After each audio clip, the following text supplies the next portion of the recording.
Discourage patients from unreliable online resources. This is really important. There is so much information online that's not accurate. And patients go on Yelp, they go on message boards, they go on Real Self, and they read. And things that they read about, most of the time, are complications. And a lot of times, what they read is not true. And I know this as a fact that sometimes offices are so competitive that staff are writing bad reviews for other practices, or they're writing negative things that have happened in terms of outcomes for other practices. So there's a lot of smoke and mirrors online, and there are reliable sources. Encourage your patients to use reliable sources. Go to organizational sources like plasticsurgery.org or the plasticsurgerychannel.com or surgery.org or whatever organizations your practice may be affiliated with. Those links are valuable. They have a lot of information in those links, and they're factual information. Encourage patients to seek reliable and credible resources, and they are out there, but it's not the Yelps, it's not the message boards. You have to filter through that. It's garbage in, garbage out. Read it, but ask questions, and know that there are a lot of crazy people out there, and I don't saying that as being rude, but there's a lot of people out there that think that they've had bad outcomes, and they really haven't had bad outcomes, but the expectations are different than their outcomes. So if they're not happy with their outcomes, then they go online and blame it on the doctor or the practice or the nurse.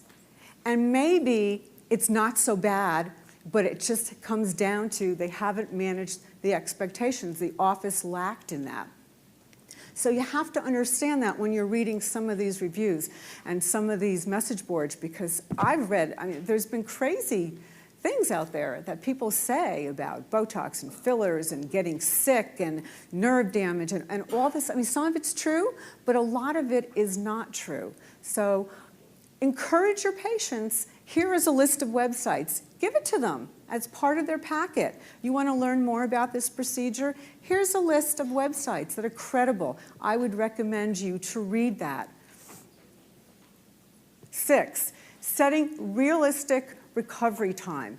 That's something else that is really important for patient education, is everyone's got a different lifestyle, and they need to know how they have to prepare. What's the real downtime? Everyone heals at a different rate.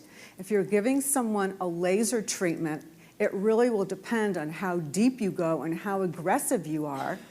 Don't say to the patient, well, you're only going to be red for a couple days, and then the patient's red for a week and starts peeling and has to take more time off of work. They're going to be angry. They're going to be pissed off at you. And they're going to say, why didn't you tell me this? I've lost time from work. Every patient has a different pain threshold. To say that it's painless, if it's really painless, that's one thing. But if there is some minimally pain associated with the procedure, then let them know that. They may have to take a Valium, or they may have to take a Vicodin or something stronger, or a numbing cream, or whatever it is. There's a lot of people that have never had Botox. I see these women that come to me and they're in their 50s and 60s. They've never had anything done. And they're petrified about needles. They're really scared. All too often, patients have a longer recovery time than expected. And that's just so true, because you don't know how you're going to react to whatever the procedure is. And recovery has many emotional points which can affect the patient's healing.